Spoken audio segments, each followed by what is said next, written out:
Un mot? Renaissance. Je dirais que je respire. C'est une renaissance. C'est la renaissance. Ce bonheur, le bonheur de revivre. C'est une nouvelle naissance. C'est un grand espoir, c'est une grande réussite. Miracle. Moi, je dirais que c'est magique. Renaissance.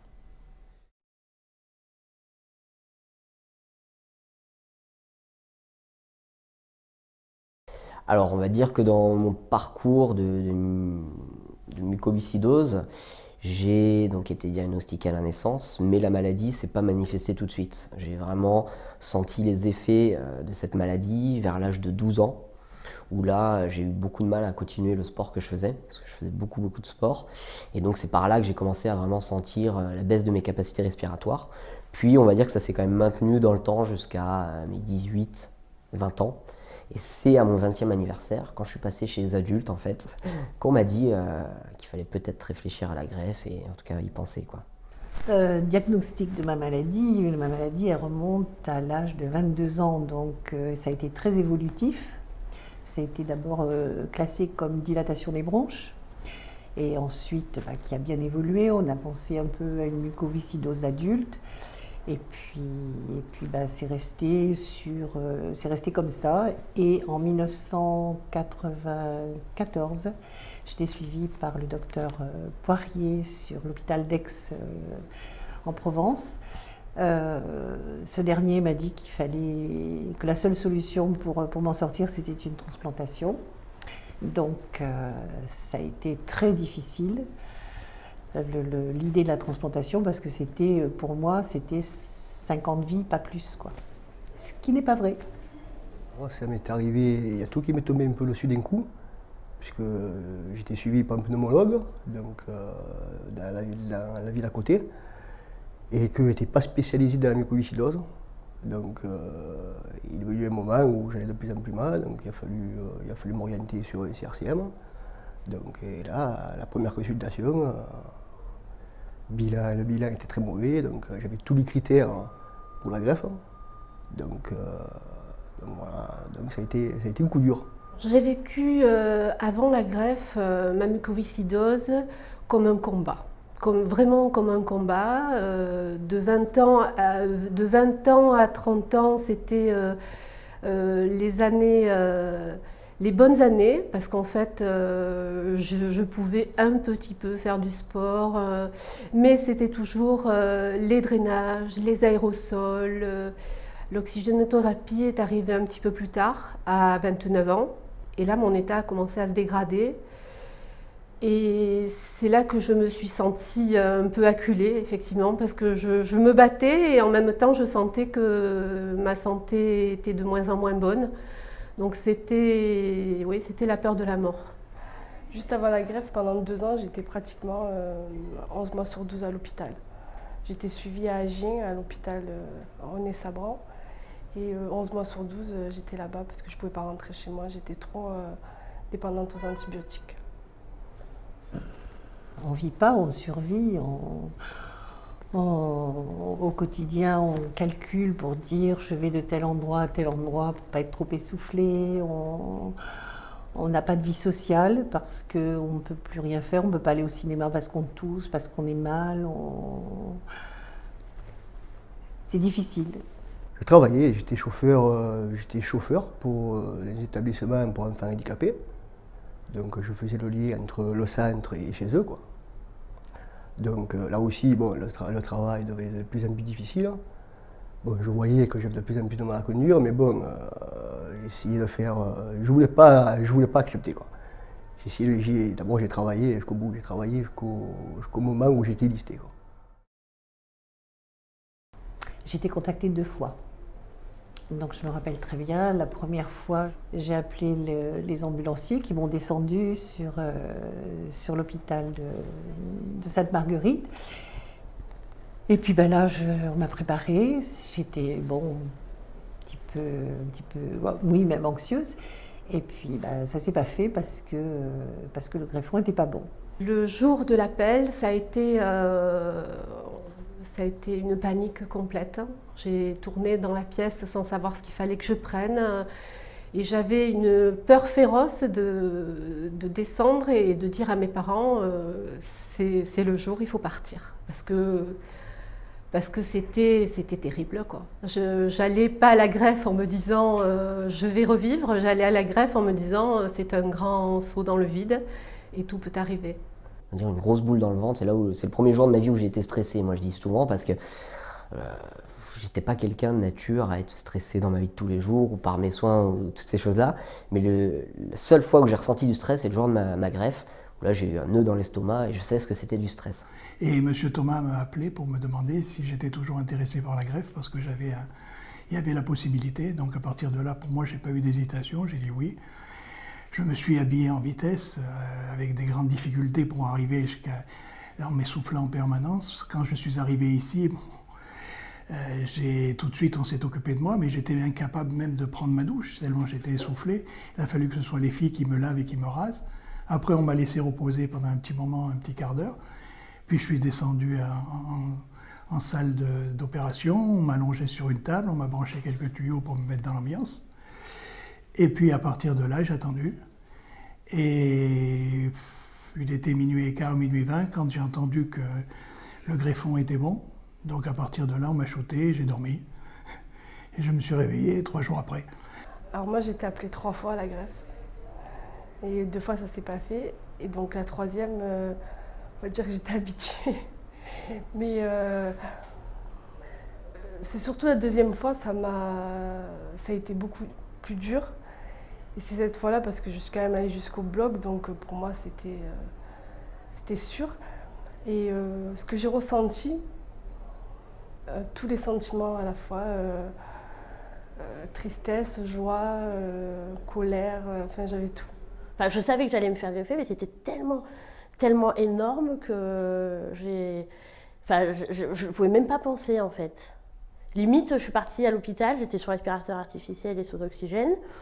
Et je suis partie pour aller dans la voiture et j'avais tout enlevé, l'oxygène, le respirateur, comme ça y est, si c'était fait. Enfin, j'avais aucune raison en fait.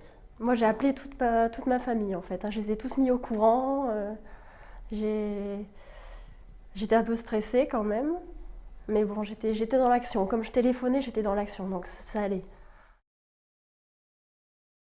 Le traitement après la greffe est vraiment lourd, on va dire, sur le plan peut-être physique, enfin sur les effets secondaires peut-être, mais comparé à ce que moi j'avais l'habitude de prendre avant, les médicaments qu'on prend tous les jours, c'est plus rien.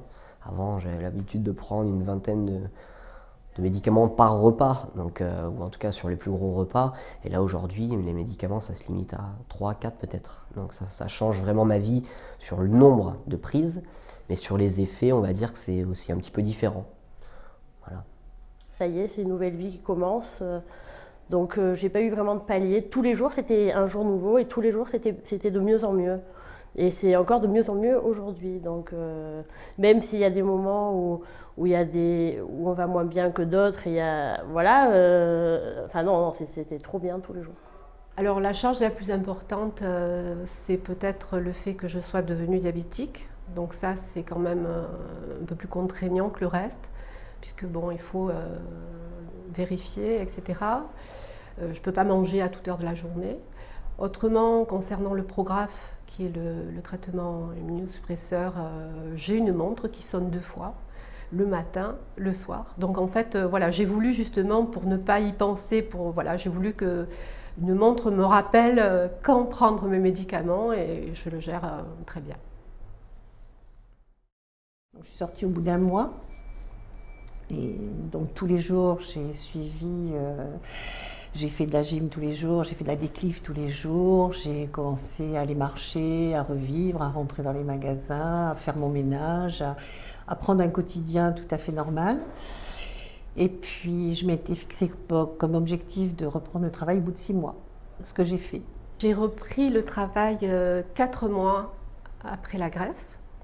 Donc je travaillais à temps partiel de toute façon, donc ça a été volontiers que je suis retournée travailler pour retrouver mon environnement d'avant, avec mes collègues de travail, mon travail, Mais je pense que ça aurait été plus difficile si j'avais travaillé à temps complet pour gérer justement les retours à l'hôpital tous les 15 jours, tous les mois et les différentes étapes.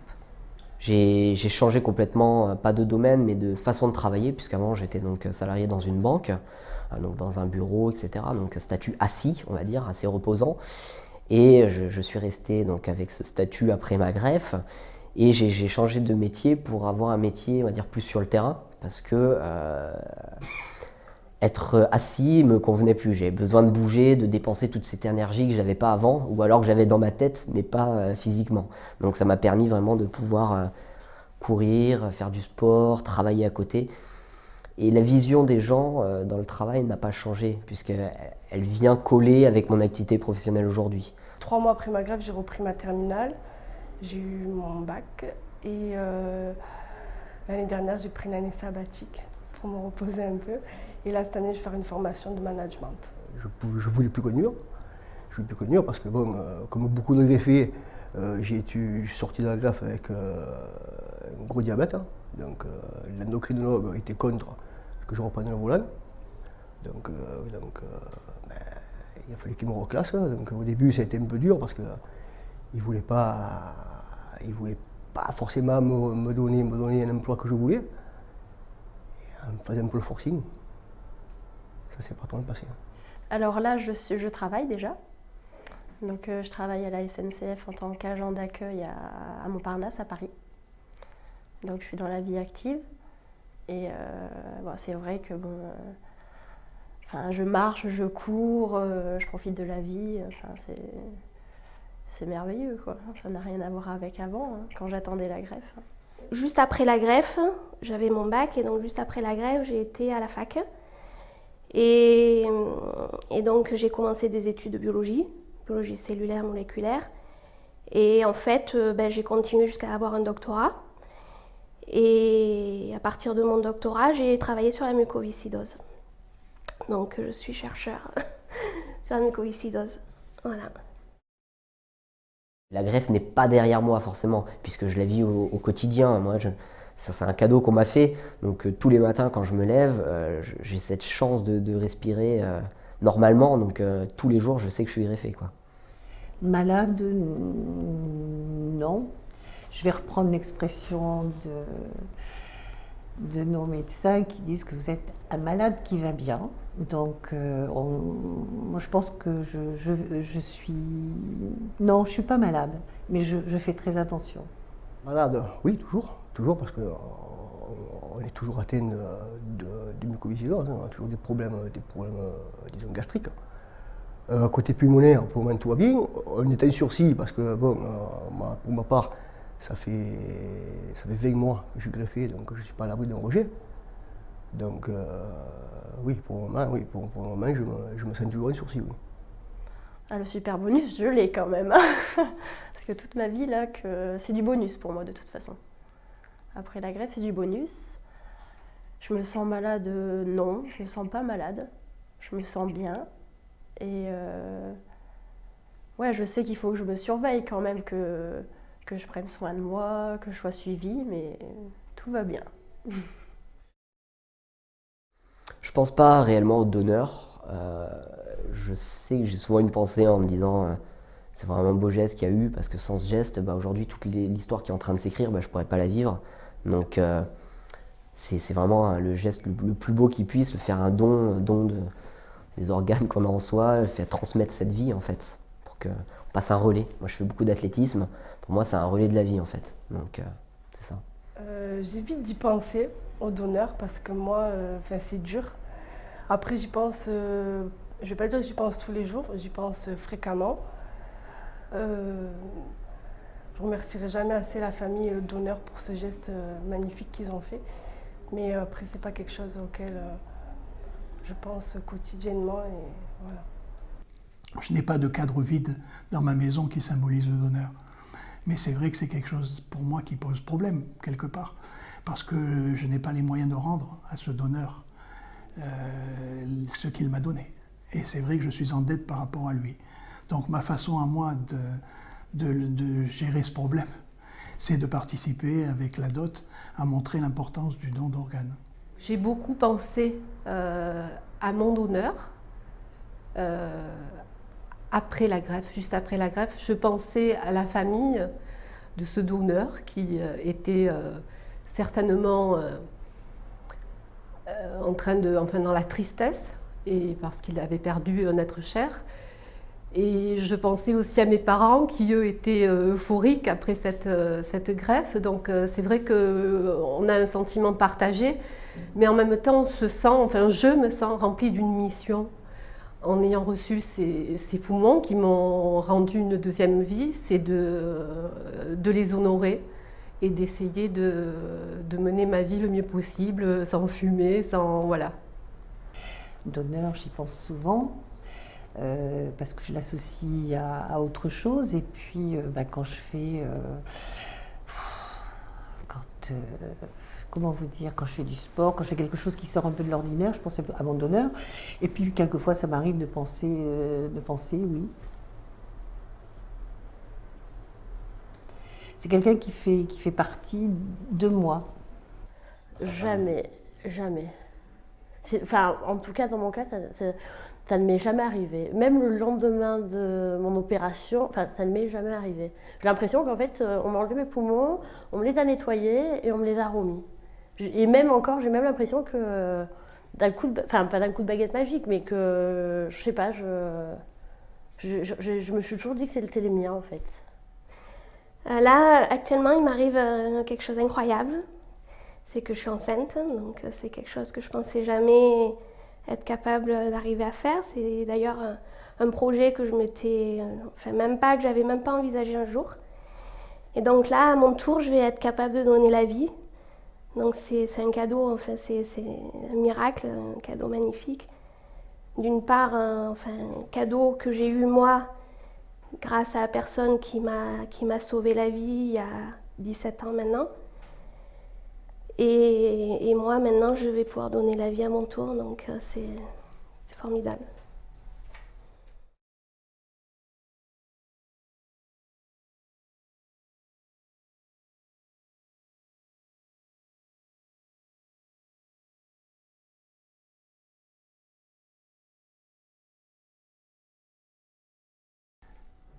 C'est difficile de convaincre des gens qui n'ont pas envie d'être convaincus. Et on est bien convaincu que quand on est concerné. Donc ça c'est les deux ambiguïtés du système. Maintenant, beaucoup de jeunes sont quand même beaucoup plus altruistes que ne sont des gens plus âgés. Et c'est un peu pour ça qu'avec la DOT, on travaille surtout à informer des jeunes. C'est eux qui font changer les mentalités. Pour que les gens s'intéressent, il faut en parler le plus possible. Par la télévision, tous les médias qui se sentent concernés, qui se prononcent aussi pour ou contre le don d'organes. Donc comme ça, qu'il y ait beaucoup plus de greffes et beaucoup plus de gens sauvés. Et si c'était à refaire, vous le referiez? Oui, je le referai.